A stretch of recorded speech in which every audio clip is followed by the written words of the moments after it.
മതേതര മൂല്യങ്ങളിൽ വിശ്വസിക്കുകയും മതവിശ്വാസങ്ങളോട് സഹിഷ്ണുതയോടെ പ്രതികരിക്കുകയും ചെയ്യുന്ന രാജ്യമാണ് ഭാരതം.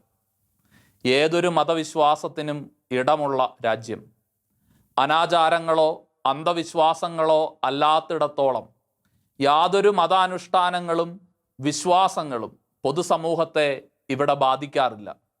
ആരും ഒരു മതത്തിൻ്റെ ആഭ്യന്തര കാര്യങ്ങളിലേക്കോ വിശ്വാസത്തിൻ്റെ യുക്തിഭദ്രതയിലേക്കോ കൈകടത്താറുമില്ല. എന്നാൽ അന്യായവാദങ്ങൾ ഉന്നയിക്കുകയും അനാവശ്യമായ അവകാശവാദങ്ങൾ ഉയർത്തുകയും ചെയ്യുന്നിടത്തും മറ്റൊരു മതത്തിൻ്റെ സാന്നിധ്യം മൂലം തങ്ങളുടെ വിശ്വാസവും സമുദായവും ഇല്ലാതാകുമെന്ന ആശങ്കകൾ രൂപപ്പെടുന്ന ഇടത്തും എന്താണ് ഇവർ പറയുന്നത്, എന്തൊക്കെയാണ് ഇവർ ചെയ്യുന്നത്, എന്താണ് ഇവർ വിശ്വസിക്കുന്നത് എന്നതൊക്കെ പൊതുചർച്ചകളിൽ ഇടം പിടിക്കും.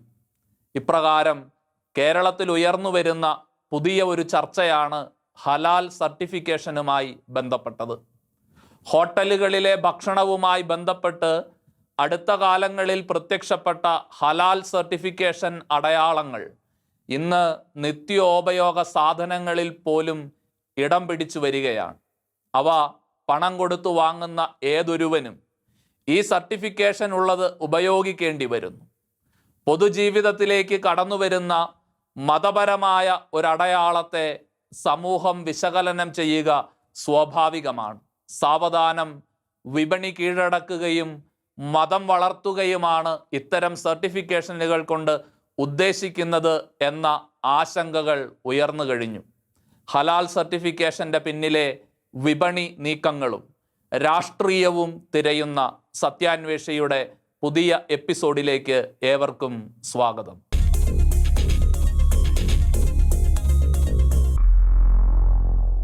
ഹലാൽ എന്ന അറബി വാക്കിൻ്റെ അർത്ഥം നിയമാനുസൃതം, അനുവദനീയം എന്നൊക്കെയാണ്. ഈ വാക്കിൻ്റെ നേരെ വിപരീതമാണ് ഹറാം എന്ന പദം. നിഷിദ്ധം എന്നതാണ് അതുകൊണ്ട് ഉദ്ദേശിക്കുന്നത്. ഇസ്ലാമിക നിയമമനുസരിച്ച് അനുവദനീയമായത് എന്തൊക്കെയാണ്, നിഷിദ്ധമായത് എന്തൊക്കെയാണ് എന്ന് ഈ പദങ്ങൾ ഉപയോഗിച്ച് വിശദീകരിക്കപ്പെടുന്നുണ്ട്. ശാപം, കൊലപാതകം, മാതാപിതാക്കന്മാരോടുള്ള അവഹേളനം തുടങ്ങിയ പ്രവൃത്തികളും പലിശ വാങ്ങൽ പോലുള്ള സമ്പ്രദായങ്ങളും മദ്യം, പന്നിയിറച്ചി പോലുള്ള ഭക്ഷണ പദാർത്ഥങ്ങളും ഇസ്ലാമിക നിയമമനുസരിച്ച് ഹറാമാണ്. അതേസമയം ഹലാലായിട്ടുള്ളവ എന്തൊക്കെയാണ് എന്ന് എല്ലാം ഒന്നും പറയുന്നുമില്ല.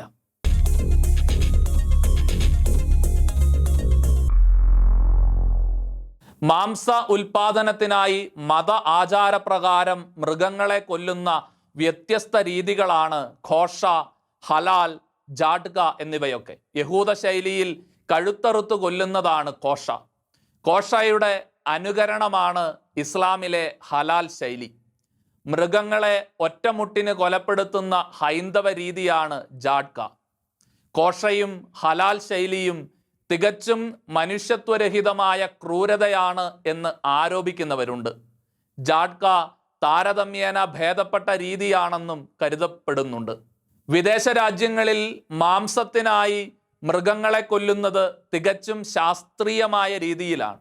നിമിഷാർദ്ധം കൊണ്ട് മരണം സംഭവിക്കുന്ന രീതികൾ അവിടെ ഉപയോഗപ്പെടുത്തുമ്പോൾ പ്രാകൃതവും വേദനാജനകവുമായ ഇതര ശൈലികൾക്കെതിരെ മൃഗസ്നേഹികൾ നിരന്തര സമരങ്ങളും ആ നാടുകളിൽ നയിക്കുന്നുണ്ട്.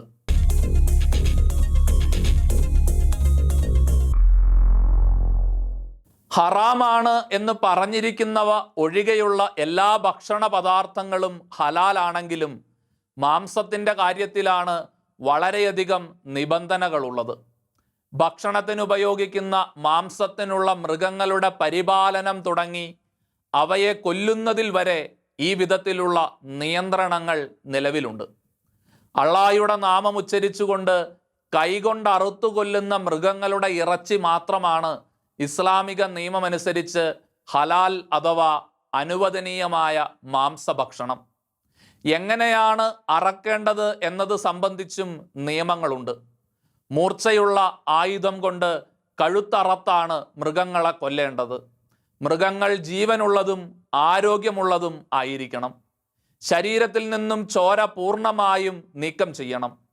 ഇങ്ങനെ മാംസം ലഭിക്കുന്ന കച്ചവടശാലകളുടെയും ഭക്ഷണശാലകളുടെയും പേരുകളോടൊപ്പം ഹലാൽ എന്ന വാക്കും ഇടം പിടിച്ചു തുടങ്ങിയിട്ട് ഏതാനും ദശകങ്ങൾ മാത്രമേ ആകുന്നുള്ളൂ എന്നതും നമ്മൾ ഓർമ്മിക്കേണ്ടതുണ്ട്.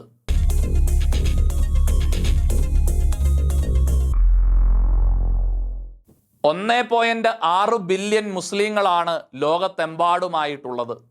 അതിനാലാണ് ഹലാൽ മാംസവും മറ്റുൽപ്പന്നങ്ങളും അതിവേഗം വളരുന്ന ഒരു വ്യവസായമായി തീരുന്നത്.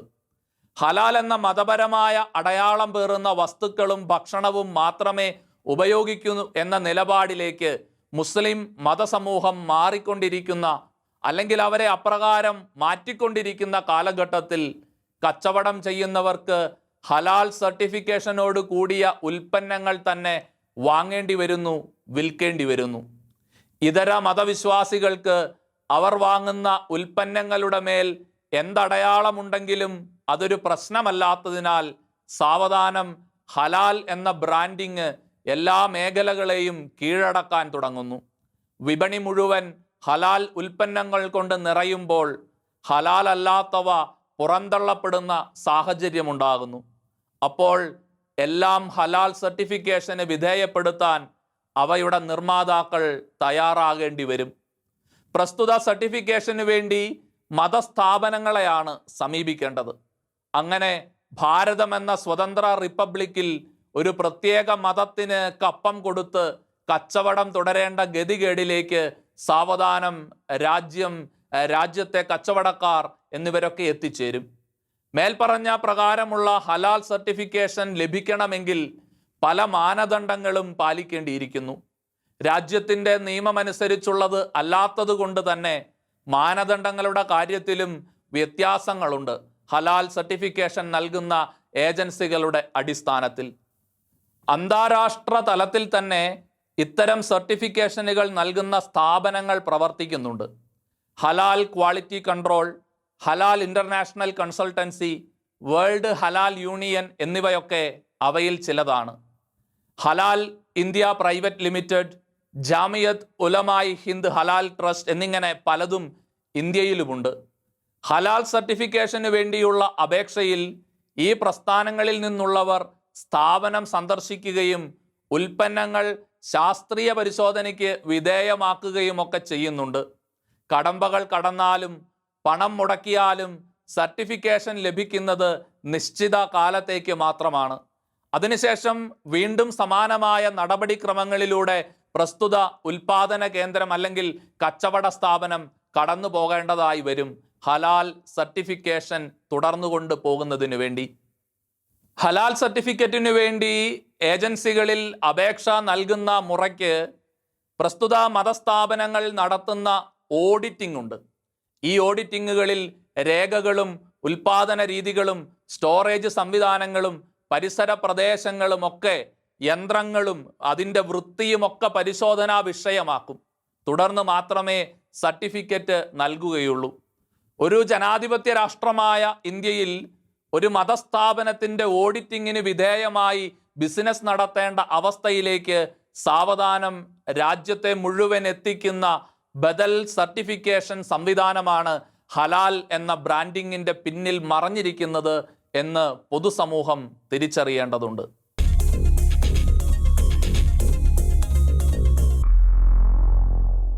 ഹലാൽ മാംസം ഉപയോഗിക്കേണ്ട മുസ്ലിം സമുദായം രാജ്യത്തെ മുഴുവൻ ജനസംഖ്യയുടെയും 15% മാത്രമാണ് എങ്കിലും രാജ്യത്ത് വിൽപ്പന നടക്കുന്ന ഹലാൽ സർട്ടിഫൈഡ് മാംസത്തിൻ്റെ അളവ് ആനുപാതികമായി വളരെ കൂടുതലാണ്. മാത്രവുമല്ല, വർഷാവർഷം അത് വർദ്ധിച്ചുകൊണ്ടിരിക്കുകയും ചെയ്യുന്നു. ഒരു ന്യൂനപക്ഷത്തിന് മാത്രമായി മതാചാരപ്രകാരമുള്ള ഭക്ഷണം ബാധകമാകുന്ന ഇത്തരമൊരു സാഹചര്യത്തിൽ രാജ്യത്തെ ജനത്തിൻ്റെ മേൽ മുഴുവനായി ഈ ശൈലി അടിച്ചേൽപ്പിക്കുന്നത് ആശാസ്യമല്ല. കാരണം അവർക്കാർക്കും ഈ ഭക്ഷണം നിർബന്ധിതമല്ലല്ലോ. ഹലാൽ മാംസം ഉപയോഗിക്കുന്നത് പ്രോത്സാഹിപ്പിക്കുക എന്ന അർത്ഥത്തിൽ മാത്രമല്ല, മറ്റു രീതിയിലുള്ള എല്ലാ ഭക്ഷണവും ഹറാമാണെന്നുകൂടി പ്രചരിപ്പിക്കുന്നിടത്താണ് ചില മതവിശ്വാസങ്ങൾ പൊതുസമൂഹത്തിൽ സൃഷ്ടിക്കുന്ന അസ്വസ്ഥതകളുടെ ആഘാതങ്ങൾ വർദ്ധിച്ചു വരുന്നത്. അത് പൊതുസമൂഹത്തിൻ്റെ ജീവിതത്തെ, അവിടെ വ്യവസായം ചെയ്യുന്നവരുടെ ജീവിതത്തെ, കച്ചവടം നടത്തുന്ന സാധാരണ മനുഷ്യരുടെ ജീവിതത്തെ, ഇവയൊക്കെ തന്നെയും ബാധിക്കുന്ന സാഹചര്യങ്ങൾ രൂപപ്പെടുന്നത്. ഹലാൽ കശാപ്പ് നടത്തുന്ന വ്യക്തി മുസ്ലിം ആയിരിക്കണം, അയാൾക്ക് അംഗീകാരമുണ്ടായിരിക്കണം, ഇസ്ലാമിക പ്രാർത്ഥന ചൊല്ലി മൃഗത്തെ അറക്കണം എന്നീ നിബന്ധനകൾക്ക് സ്വാഭാവികമായി വിധേയപ്പെടേണ്ടി വരുമ്പോൾ $ബില്യൺ ബിസിനസ്സായ മാംസവിപണി മതാചാരങ്ങളുടെ പേരിൽ ഒരു സമുദായത്തിൻ്റെ കുത്തകയായി മാറുന്നത് മറ്റുള്ളവർ കണ്ടിരിക്കേണ്ടതായി വരികയാണ്. സാമ്പത്തിക മേഖലയിലുള്ള അധിനിവേശത്തിൻ്റെ ഭാഗമായി ഈ പ്രവണതയെ വിലയിരുത്തുന്നവരും ഇന്ന് ചുരുക്കമല്ല. സകല ഉൽപ്പന്നങ്ങളിന്മേലും ഹലാൽ മുദ്രയടിച്ച് വിൽപ്പനയ്ക്ക് വെച്ച് ഭക്ഷ്യോൽപ്പന്നങ്ങളിൽ മതം തള്ളിക്കയറ്റുകയും അതിലൂടെ ഇതര മതവിശ്വാസികളുടെ വിശ്വാസ ബോധ്യങ്ങളെ വ്രണപ്പെടുത്തുകയും നൂറുകണക്കിന് അമുസ്ലിങ്ങളായ കച്ചവടക്കാരുടെ ജീവിതമാർഗം തടസ്സപ്പെടുത്തുകയും ചെയ്യുന്ന ഇത്തരം പ്രവണതകൾ കേരള സാമൂഹിക ജീവിതത്തെ ഏറെ പ്രശ്നങ്ങളിലേക്ക് തള്ളിവിടുന്നുണ്ട് എന്ന വസ്തുതയും അവഗണിക്കാവുന്നതല്ല.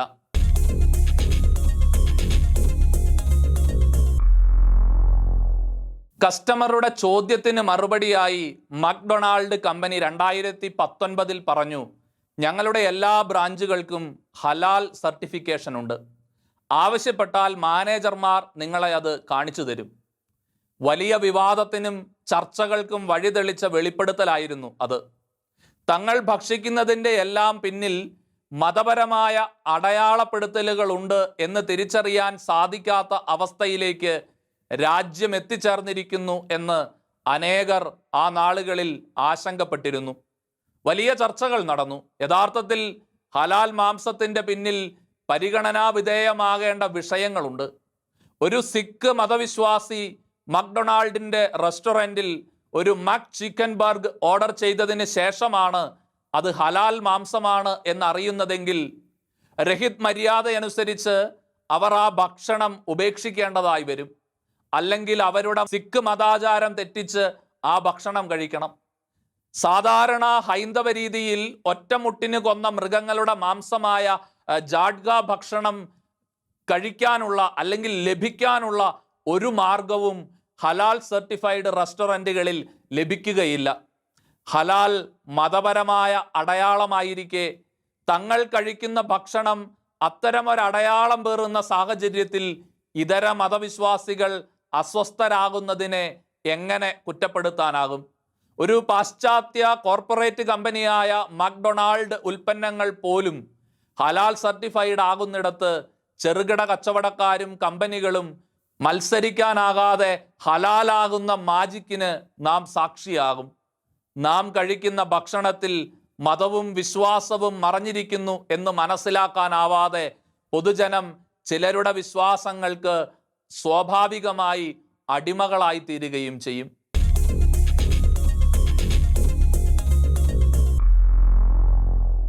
ഹലാൽ വിരുദ്ധത പ്രചരിപ്പിക്കുന്നത് വലതുപക്ഷ ഹിന്ദു തീവ്രവാദമാണ് എന്ന എതിർവാദവും പ്രതിരോധവും രൂപപ്പെട്ടു വരുന്നുണ്ട്. ഇടത് ലിബറലുകളാണ് പക്ഷേ മക്ഡൊണാൾഡ് വിഷയത്തിൽ രൂക്ഷമായി പ്രതികരിച്ചത് എന്നതും മറക്കരുത്. ഹലാൽ വ്യവസായത്തിന് പിന്നിൽ വ്യക്തമായ സാമ്പത്തിക കാരണങ്ങളുണ്ട് എന്നതുപോലെ തന്നെ ആസൂത്രിതമായ രാഷ്ട്രീയവും മറഞ്ഞിരിക്കുന്നുണ്ട്. അത് ന്യൂനപക്ഷ ഭീകരതയാണ് എന്ന് ചിലർ ആരോപിക്കുമ്പോൾ അത്തരം ആരോപണങ്ങൾ വലതുപക്ഷ തീവ്രവാദം അല്ലെങ്കിൽ ഭൂരിപക്ഷ തീവ്രവാദമാണ് എന്ന മറുവാദവും ശക്തിപ്പെടുന്നുണ്ട്. രാഷ്ട്രീയ അജണ്ടകളും തീവ്ര നിലപാടുകളും വർദ്ധിക്കുന്ന തീവ്രവാദ സാന്നിധ്യവും വ്യാപാര വാണിജ്യ മേഖലയിലെ ആസൂത്രിതമായ ആധിപത്യങ്ങളും പൊതുസമൂഹം തിരിച്ചറിയാനും ചർച്ച ചെയ്യാനും തുടങ്ങിക്കഴിഞ്ഞിരിക്കുന്നു. മതപരമായ അടയാളങ്ങളും വിശ്വാസങ്ങളും പ്രചരിപ്പിച്ച് പൊതുസമൂഹത്തിൽ ഭിന്നിപ്പുകൾ ഉണ്ടാക്കുന്നതും ഇതര മതവിശ്വാസികളുടെ വ്യാപാര വാണിജ്യ സാധ്യതകളെ ഇല്ലാതാക്കുന്നതും ഒരു ജനാധിപത്യ സമൂഹത്തിൽ ഭൂഷണമല്ല. ആയതിനാൽ ഭക്ഷണത്തിലുള്ള ഇത്തരം വേർതിരിവുകളും മതപരമായ അടയാളങ്ങളും പൊതു ഇടങ്ങളിൽ പ്രത്യക്ഷപ്പെടാതിരിക്കാൻ സർക്കാർ തലത്തിൽ തന്നെ നടപടികൾ ഉണ്ടാവണം. മതപരമായ ഭക്ഷണവും ഉൽപ്പന്നവും അത്തരമിടങ്ങളിലേക്ക് മാത്രമായി ചുരുങ്ങണം.